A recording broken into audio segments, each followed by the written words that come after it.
हरे कृष्णा, राधे राधे। स्वागत है आप सभी का गोविंद भजन चैनल पर। आज के इस वीडियो में हम सुनेंगे बृहस्पतिवार की व्रत कथा। तो चलिए कथा शुरू करते हैं। प्राचीन समय की बात है, एक नगर में बड़ा व्यापारी रहता था। वह जहाजों में माल लदवा कर दूसरे देशों में भेजा करता था। वह जिस प्रकार अधिक धन कमाता था, उसी प्रकार दिल खोलकर दान भी करता था। परंतु उसकी पत्नी अत्यंत कंजूस थी। वह किसी को एक दमड़ी भी देने नहीं देती थी। एक बार सेठ जब दूसरे देश में व्यापार करने गया तो पीछे से बृहस्पति देव ने साधु वेश में उसकी पत्नी से भिक्षा मांगी। व्यापारी की पत्नी बृहस्पति देव से बोली, हे साधु महाराज, मैं इस दान पुण्य से तंग आ गई हूँ।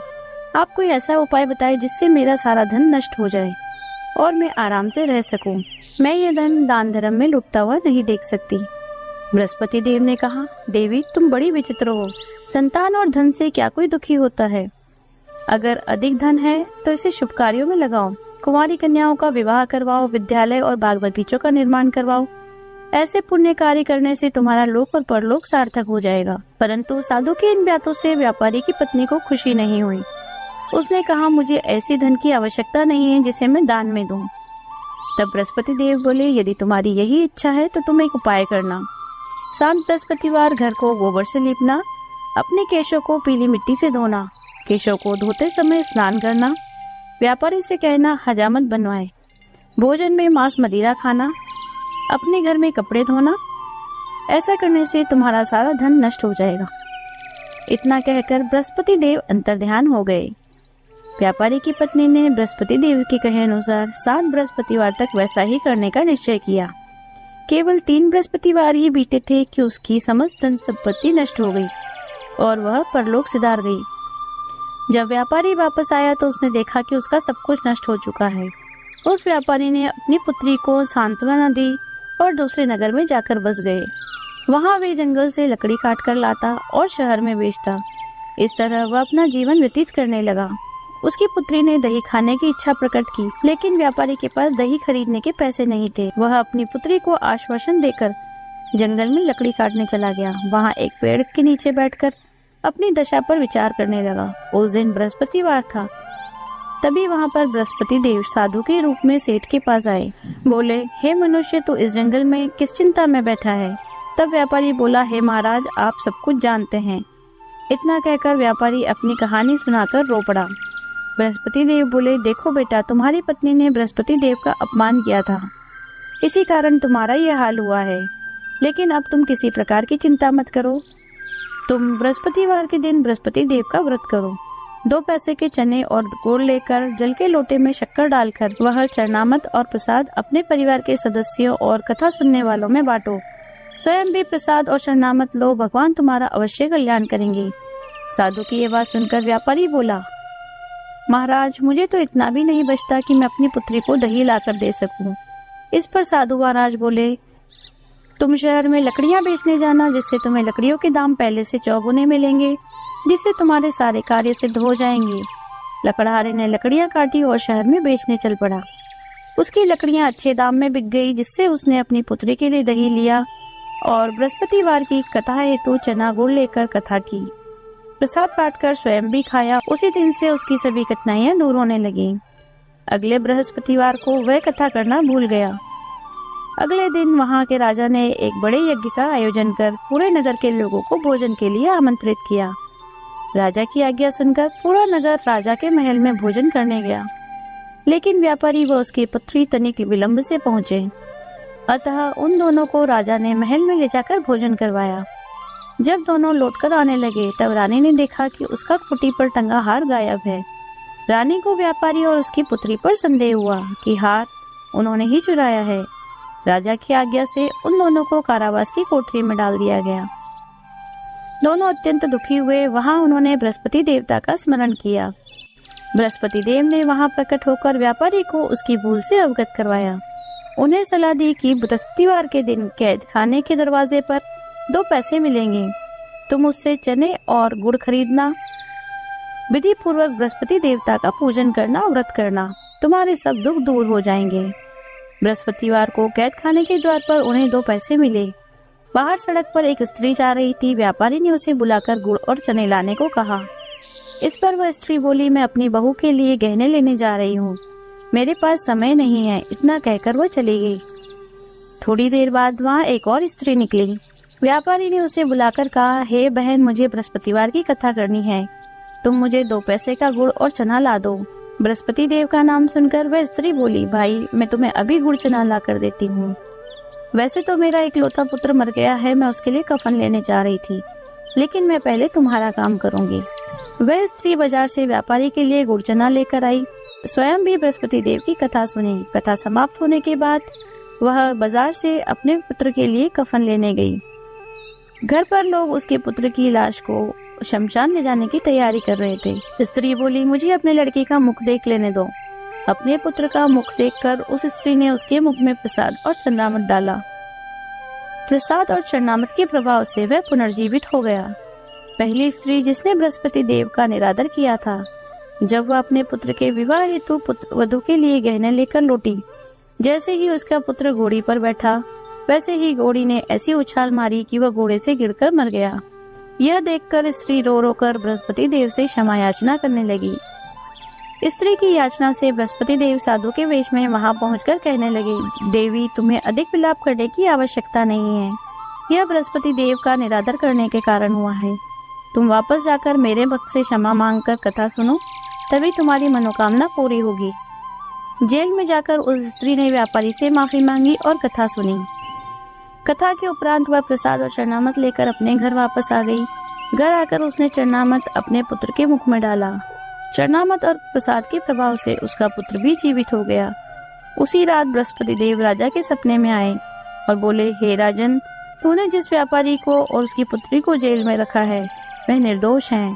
तुम्हारी रानी का हार वहीं खूंटी पर टंगा है। सुबह हुई तो राजा रानी ने हार खूंटी पर लटका देखा। राजा ने उस व्यापारी और उसकी पुत्री को कैद से मुक्त कर दिया, उन्हें बहुत सा धन देकर विदा किया। उसकी पुत्री का विवाह भी ऊंचे कुल में करवा दिया, दहेज में हीरे जवाहरात दिए। इस तरह जो कोई भी मनुष्य बृहस्पति देव की कथा करता है, उनका पूजन करता है, भगवान बृहस्पति देव उनकी सभी मनोकामनाएं पूर्ण करते हैं। हे बृहस्पति देव, इस कहानी को कहने वाले, सुनने वाले, हुकारा भरने वाले सभी की मनोकामनाएं पूर्ण करना। बोलिए बृहस्पति देव की जय। केला सींचने की कहानी। तो चलिए शुरू करते हैं। बहुत समय पहले की बात है, किसी गांव में एक साहूकार साहूकारनी अपने पुत्र पुत्री के साथ रहते थे। पुत्र का विवाह हो चुका था, लेकिन उनकी बहू के कोई संतान नहीं थी। इस कारण वे बहुत चिंता में रहते थे। संतान की इच्छा से बहू भगवान विष्णु की पूजा किया करती और केले के पेड़ में जल चढ़ाया करती थी। जब बहू केले के पेड़ में जल चढ़ाने जाती तो उसकी ननद, जिसका विवाह नहीं हुआ था, वह भी उसके साथ जाती। वह अपनी भाभी को केले के पेड़ को सींचते, उसकी पूजा करते, परिक्रमा करते देखती। बहू जब केले के पेड़ की परिक्रमा करती, पूजा करती, तो साथ ही साथ मनोकामना कहती जाती कि अगर मेरे बेटा हो जाए तो मैं इस ननद का विवाह आपके साथ करवा दूंगी। इस तरह की प्रार्थना बहू रोज केले के वृक्ष के सामने खड़ी होकर करती। एक दिन भगवान ने सोचा, मैं इसकी मनोकामना पूरी करके देखता हूँ, फिर देखूं यह अपना वचन कैसे पूरा करती है, किस तरह यह अपनी ननद का विवाह मेरे साथ करती है। भगवान की इच्छा से बहू की मनोकामना पूरी हुई और समय बीतने के साथ ही उसे एक सुंदर पुत्र हुआ। पुत्र के जन्म लेते ही वह अपनी मनोकामना भूल गई, लेकिन भगवान नहीं भूले। जब उसका बेटा 1.25 महीने का हो गया तो वह उसे पहली बार मायके ले जा रही थी। वह जिस रास्ते से जाने लगी, उसी रास्ते में वह केले का वृक्ष था जिसकी वह पूजा किया करती थी। जब वह वृक्ष के सामने से गुजरने लगी तो बहू को एक आवाज सुनाई दी, अरे, तुमने कहा था कि अगर तुम्हारे बेटा होगा तो तुम अपना वचन पूरा करोगी और अपनी ननद का विवाह मेरे साथ कर दोगी, लेकिन तुमने अभी तक अपना वचन पूरा नहीं किया। आवाज सुनकर बहू ने इधर उधर देखा, उसे कोई भी दिखाई नहीं दिया। उसे समझ नहीं आ रहा था कि यह उससे कौन कह रहा है। तभी उसकी नजर केले के वृक्ष पर पड़ी जिसकी वह पूजा करती थी। उसने देखा कि वह केले का वृक्ष हिल रहा है और ऐसा लग रहा है जैसे कि आवाज उसी के अंदर से आ रही है। बहू बहुत डर गई और जल्दी जल्दी आगे निकल गई। बहू को अपनी मनोकामना याद आ गई। जब वह मायके पहुंची तब भी उसका मन वहां नहीं लगा। अब उसे यह चिंता खाई जा रही थी कि वह अपना वचन कैसे पूरा करेगी। इसी चिंता में वह दिन प्रतिदिन सूखती जा रही थी। जब वह अपने पुत्र के साथ वापस ससुराल पहुंची तब भी उसकी चिंता कम नहीं हुई। ससुराल वालों ने उससे पूछा, बहू अब तुम्हें क्या चिंता है? तुम्हें तो खुश होना चाहिए, अब तो तुम्हारी संतान भी हो गई। अब तुम क्यों सूखती जा रही हो? तुम्हारी क्या चिंता है वह हमसे कहो, तुम्हारी परेशानी दूर करने का हम पूरा प्रयास करेंगे। वह उनसे कहती भी तो क्या कहती, उसने किसी से कुछ नहीं कहा। एक दिन की बात है, गुरुवार का दिन था। उनके दरवाजे पर किसी ने दस्तक दी। दरवाजा खोला तो देखा कि वहाँ एक बहुत ही सुंदर नवयुवक खड़ा है। किसी ने उससे पूछा कि वह कौन है, तो वह कहने लगा कि मैं आपकी बहू का मुंह भोला भाई हूँ। बहुत दूर से आया हूँ अपनी बहन से मिलने, क्या आप उसे बुला देंगे? अंदर से बहू आई तो वह कहने लगी, मेरा तो कोई मुंह बोला भाई नहीं है, तुम कौन हो?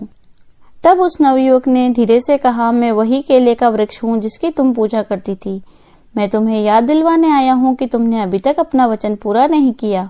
तुम्हारी मनोकामना थी कि अगर तुम्हारे बेटा होगा तो तुम अपनी ननद का विवाह मुझसे करवाओगी। अब तो जैसे बहू के पैरों के नीचे से जमीन ही खिसक गई। वह सोचने लगी कि अब करूँ तो क्या करूँ। डर के मारे वह अंदर जाकर दरवाजा बंद करके बैठ गई। उस नवयुवक ने साहूकार से कहा, आप चिंता मत कीजिए, मेरी बहन मुझे पहचान नहीं रही, क्योंकि जब मैं बाहर कमाने गया था तब वह बहुत छोटी थी। अब मैं बहुत सालों के बाद लौटा हूँ तो यह मुझे पहचान नहीं पा रही है। तब साहूकार ने कहा, कोई बात नहीं, तुम बहू के भाई हो, कुछ दिन यहाँ रहो, वह तुम्हें जान जाएगी तो पहचान भी जाएगी। ऐसा कहकर साहूकार ने उस नवयुवक को अपने घर में रख लिया। वह युवक बहुत ही सज्जन प्रकृति का था। उसका व्यवहार बहुत ही शालीन था। घर के सभी लोगों को उसका व्यवहार बहुत पसंद आया। साहूकार ने अपनी बेटी के लिए उस नवयुवक को पसंद कर लिया। अब यह बात सुनकर तो बहू को बहुत ही खुशी हुई। उसे लगा जैसे उसकी परेशानी खत्म हो गई। अगर उसकी ननद का विवाह इस युवक से हो जाए तो उसका वचन भी पूरा हो जाएगा। अब उस नवयुवक और उसकी ननद का विवाह भी हो गया। वह अपनी पत्नी को वहां से विदा कराकर ले गया। थोड़े दिन बाद जब रक्षाबंधन का त्योहार आया तो साहूकार ने अपने बेटे को कहा, बेटा रक्षाबंधन का त्योहार आ रहा है, तुम अपनी पत्नी के साथ अपनी बहन के ससुराल राखी बंधवाने जाना। तब बेटे ने सुनकर हाँ कह दिया। जब उसने आकर यह बात अपनी पत्नी से कही तो वह घबरा गई। भागी भागी केले के वृक्ष के पास गई, क्योंकि उसे पता था कि उसका कोई मुंह बोला भाई नहीं है। वह केले के पेड़ के पास जाकर रोने लगी और कहने लगी, आपने मेरी ननद से ब्याह किया है। अब मेरे ससुराल वाले कहते हैं कि पहली रक्षाबंधन है, तुम राखी बंधवाने अपनी ननद के ससुराल जाओ। अब आप ही बताइए मैं कहाँ जाऊं? वो लोग आपको मेरा भाई समझते हैं, अब मैं क्या करूं? तभी केले के पेड़ से आवाज आई, कोई बात नहीं, तुम चिंता मत करो। रक्षाबंधन के दिन तुम अपने पति को लेकर इसी जगह पर आ जाना, देखना सब सही हो जाएगा। लेकिन तुम्हें एक बात का ध्यान रखना होगा, तुम जब यहाँ आओ तो 1.25 पहर से ज्यादा यहाँ मत रुकना, वरना सब गड़बड़ हो जाएगा। बहू यह सुनकर बहुत खुश हो गई और सोचने लगी कि 1.25 पहर में तो सारा काम हो जाएगा। खुशी खुशी अपने घर लौट गई। रक्षाबंधन का दिन आया तो वह अपने पति को साथ लेकर अपने मुंह बोले भाई के घर की ओर चलने लगी और उसी जगह पहुंच गए जहां वह केले का वृक्ष लगा हुआ था। वहां जाकर देखते हैं कि उस जगह पर एक बहुत ही आलीशान कोठी खड़ी है। अंदर गए तो देखते हैं कि खूब ठाट बाट हो रहे हैं, खूब नौकर चाकर लगे हुए हैं। उसकी ननद खूब ठाट बाट से रह रही है। अपने भाई भाभी को आया देख वह लड़की बहुत प्रसन्न हुई और उसने प्रसन्नता से अपने भाई भाभी और भतीजे को राखी बांधी। उधर उस बहू ने भी अपने मुंह बोले भाई को राखी बांधी। जब 1.25 पहर पूरा होने वाला था तो बहू अपने पति और बच्चे को लेकर वहां से चल दी। अभी थोड़ी ही दूर गए थे कि उसके पति को याद आया कि अरे मेरी छतरी वहां रह गई। तब वह अपनी पत्नी से कहने लगा, चलो वापस चलो। यह सुन के उसकी पत्नी डर गई और सोचने लगी कि 1.25 पहर तो पूरा हो चुका है, अगर वह फिर वहां गए तो कुछ गड़बड़ न हो जाए। उसने अपने पति को बहुत समझाने का प्रयास किया। वह कहने लगी, कोई बात नहीं, हम और छतरी ले लेंगे, ऐसे बार बार जाना अच्छा नहीं लगता। लेकिन उसका पति नहीं माना। दोनों वापस लौट गए। वापस जब उसी जगह गए तो उन्होंने देखा कि जहाँ एक आलीशान कोठी थी वहां मात्र एक केले का वृक्ष है और उसके पास एक छतरी रखी हुई है। यह देखकर उसके पति के आश्चर्य की तो सीमा ही न रही। वह अपनी पत्नी पर नाराज होते हुए बोला, अरे यह सब क्या है? यहाँ तो अभी एक आलीशान कोठी थी, अब यहाँ पर उजाड़ जंगल हो गया। यह सब क्या है? यह क्या माजरा है? मुझे सच सच बताओ, तुमने यह सब क्या किया? तुमने मेरी बहन की शादी किससे करवाई है? कहीं तुमने किसी भूत प्रेत के साथ तो मेरी बहन का विवाह नहीं करवा दिया? तब बहू बोली, नहीं नहीं, ऐसी कोई बात नहीं है। ऐसा कहकर उसने सारी बात अपने पति को बता दी कि कैसे वह केले के पेड़ को सींचने चाहती थी और कैसे उसने मनोकामना मांग ली, और अब उसका वचन पूरा करने के लिए कैसे भगवान एक सुंदर नवयुवक का वेश धरकर उनके घर आए और उनकी बहन से विवाह कर लिया। इस तरह बात उसने अपने पति को बताई और घर जाकर अपने सास ससुर को बताई। हे विष्णु भगवान, जैसे आपने केला सींचने का फल उस बहू को दिया, वैसा ही सबको देना। यदि आपको वीडियो अच्छी लगी हो तो लाइक कीजिए, शेयर कीजिए, कमेंट कीजिए। यदि आप चैनल पर नए हैं तो चैनल को सब्सक्राइब कीजिए, बेल आइकन को प्रेस कर दीजिए, जिससे नए वीडियोस की नोटिफिकेशन आपको तुरंत मिल जाए। मिलते हैं अगले वीडियो में। हरे कृष्णा, राधे राधे।